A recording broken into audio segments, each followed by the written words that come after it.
Russo'sBrand.com, where the pros are the pros. Well, AEW and Jon Moxley are being sued, and this time by a production crew member who has been contracted to work with AEW since 2019. He has filed a civil lawsuit against AEW and Jon Moxley. In it, he alleges various degrees of negligence by AEW and Moxley, alongside civil assault and battery against Moxley concerning an incident that happened on AEW Dynamite in 2023. I'm reading this directly from Sports Illustrated. Yeah. The lawsuit was filed against the parties on May 30th by Christopher Dispenza, a longtime wrestling and entertainment production crew member who started doing contract work with AEW in 2019. He worked for WWE for a very long time. Yeah, that name is very familiar to me. Yeah. Very familiar. Yeah. Dispenza is not a direct employee of AEW, but he provided services to Broadcast Service Group, which supplies crew for AEW. His legal team told Sports Illustrated that he has not done work with AEW since 2024, and he was demoted by Broadcast Service Group to the role of carpenter without explanation. Dispenza claims he suffered neck and shoulder injuries as a result of being shoved to the ground unexpectedly by Moxley during a match with Kenny Omega. Dispenza alleges in the lawsuit that the incident resulted him requiring cervical fusion surgery, shoulder surgery, and treatment for other unspecified injuries. He said they occurred on the May 10th edition of Dynamite, which this aired on TV. I have the footage. I'll show it to you guys after all this. Yeah. Moxley went to grab a screwdriver and in doing so shoved Dispenza to the ground. The lawsuit claimed Moxley was supposed to only grab the screwdriver, and Dispenza took an unplanned fall as a result of being shoved. His legal team alleges this is an example of civil assault and battery, claiming that in allegedly deviating from the script, Moxley either showed intent to harm Dispenza or at a minimum a complete disregard for whether harm was a result. The lawsuit alleges that Moxley had a history of disciplinary issues before this incident involving other people while under AEW's employee agency and or contractual relationship. It also says past disciplinary offenses by Moxley include a documented history of unpredictability as well as a lack of control. High-level AEW sources told Sports Illustrated they were unaware of any history of disciplinary issues with Moxley, noted that he's respected within the promotion, and one referred to him as a locker room leader. Let's take a look at this, because this aired on TV. So this guy's saying he had to have, let me repeat this again. Shoulder and neck fusion, too. Yes, cervical fusion surgery, shoulder surgery, and treatment for and let's keep in mind he's going to have to provide those documents. So the guy clearly had to have surgery and is not BSing because he's going to have to supply those documents. Right. I've never heard of any history of disciplinary actions. That doesn't mean they don't exist, but I've never heard of any disciplinary actions taken against Moxley in the past. Have you guys? No. No, I mean, if they have, they've not been reported by public knowledge. Yeah. But it's so funny because before you even play this, Jeff, I'm thinking of what Al always says. If something happens at a wrestling event, they're going to sue everybody. And what are we seeing right there, Al? TBS. We're seeing TBS right there. So, yeah, man. But go ahead, Jeff. Play. There it is. There he is. He shoved him. Yeah. Play that back. God, that name is so familiar. Yeah, you guys got to understand, man. First of all, he's got a camera. He's not expecting the bump. He doesn't know how to bump. He's not a wrestler. You could see him falling on the shoulder. You could see him. Yeah. So he's falling on the shoulder with the weight of the camera adding to that. He's not expecting this. I mean, my first thought, bro, was, okay, bro, it's a money grab. We all know Tony Khan's got billions of dollars. This is an easy money grab. But my God, bro, if the guy had to have surgery and all that, which he's going to have to prove, man. Look, Dispenza's been around for years. Yeah.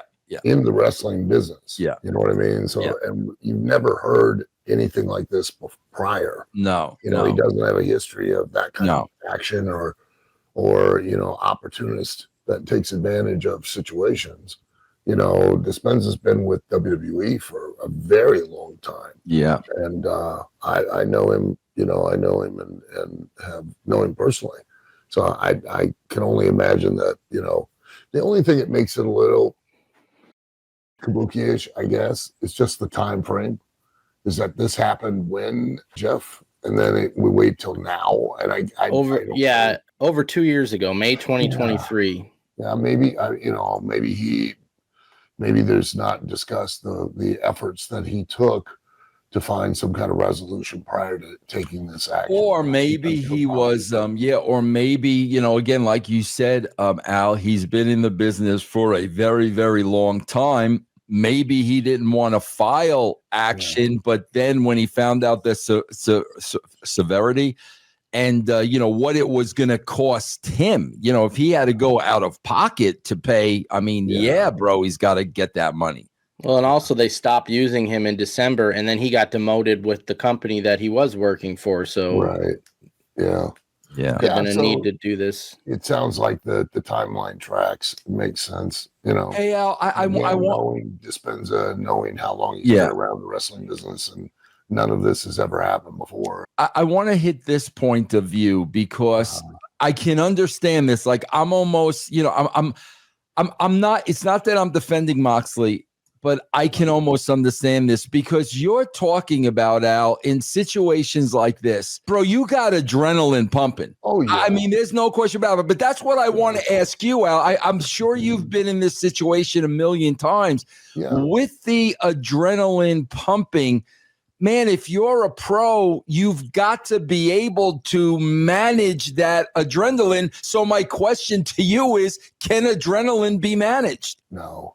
In this situation, I think, where it's a mishap on their part, on the company's part.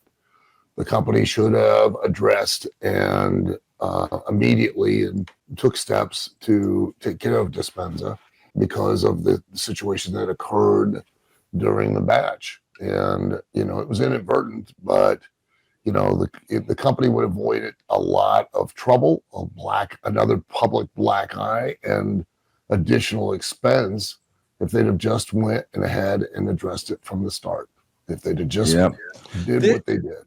This goes right back to, Al, I swear to God, again, we always talk about the differences between the two companies. This goes back to the Austin spot at WrestleMania with the fan with the little motorbike. And we saw Nick Khan on the scene immediately. Remember, you blinked and Nick Khan was there. And that's because the WWE is just trained to always be ahead of everything. They've learned the hard way too. Right. Face it. There have been instances in the past, the Rocker incident with, I can't remember the guy's name, back when he won $23 million in an award, when he sued WWE and Marty and Sean. Remember when Marty and Orlando at the Sundome did the rocker dropper, and the guy didn't know what the hell he was doing and dove head first on the mat. And then we had that clip, didn't we, on here? We went over that, I think. Yeah, we did. It was clearly his fault. Marty can't make you do that. It doesn't do the actual move to you. You take the bump. And yet, they initially, Vince told him, I will take care of you, blah, blah, blah, and started to pay him and then stopped. And then he took that lawsuit and got a $23 million. That's very Janelle Grantish, isn't it? I saw the correlation even as I was speaking. So, And so, WWE has learned the hard way in different situations as well. Not to, put these things off because they grow and they blossom and they become a cancer and they end up costing more time, money, and aggravation. So. Yeah. And bro, let's be honest, man. Again, like you said, Al, I know Chris Dispenza. I know that name. So the guys have been around for a very, very long time. And I would have to think, freaking Moxley felt horrible, about what happened to the guy after that. Like we said, man, he's running intentional. I'm sure. Yeah, man. Yeah. So but God, I just hope he's okay. Once you're talking about the neck and fusion and this and that, Al, man, that sucks. Yeah, it can affect your well-being for the rest of your life. We get into the whole crazy taking the risks videos that, have very little payoff. Maybe he'll read some of your jokes online and feel better. Chris Dispenza, I hope so.